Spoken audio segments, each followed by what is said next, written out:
What's up, guys? Today I want to tell you my top 3 easy money stocks to buy in December 2025. These are all stocks that I have positions in, and these are the ones that I'm most confident in. I'm just looking for solid, consistent growth in companies that are trading at a low valuation. So we're going to start with number 3, work our way into my number 1 pick. Number 3 is going to be a company called Fiserv. This is ticker FISV. And this one has just fallen an insane amount the last couple of years. The valuation is very low, and this is a company that has a very large market share. So this is also one of the most bought stocks by super investors and hedge funds over the last couple months, which is another reason on why I'm bullish for this stock. Pick number 2 is going to be Salesforce. This is ticker CRM.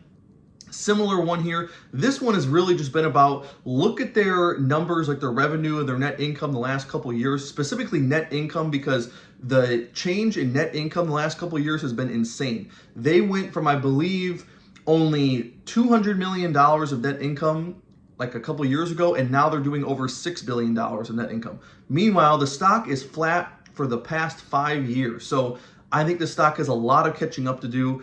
I want to say it trades around $240 a share. I think this could easily be a 2x on your money over the next couple of years, and that is why I'm very bullish on Salesforce. My number 1 pick is going to be Adobe. This is ticker ADBE, and this one I spent a lot of, this is one of my biggest positions. Specifically on this list, it's definitely my biggest position, but I spent a lot of time researching the stock the last couple of weeks, and because there's a lot of, how should I say it? There's a lot of worries, I would say, that Adobe is almost going out of style because there's too many new threats with artificial intelligence, and there's Canva and stuff. I mean, I use Canva to do a lot of different things, but Adobe there's a couple reasons why I think Adobe has nothing to worry about. One, they are integrating AI into their platforms already. Google Gemini has already partnered with them, and their software is already, incorporating that.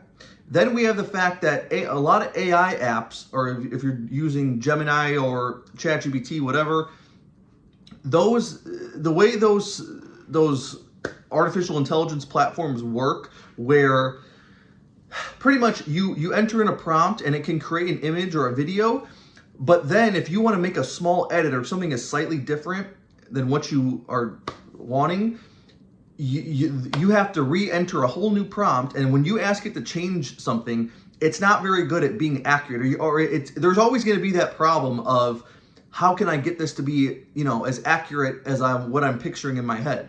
So that's one of the biggest problems with these other AI platforms, is you can't get it exactly like what you're thinking. When you're a creator with Adobe software, you can edit stuff exactly how you want. Everything is in your control, okay? So there's that. The other reason is the network effect. Just the fact that Adobe's market share is insane. The millions and millions of people that are on their platforms create this network effect where, to transfer files and edit files, work on stuff together, the norm is Adobe, right? It's the ability to transfer those files from one person to the other, and you can't do that with these other AI platforms.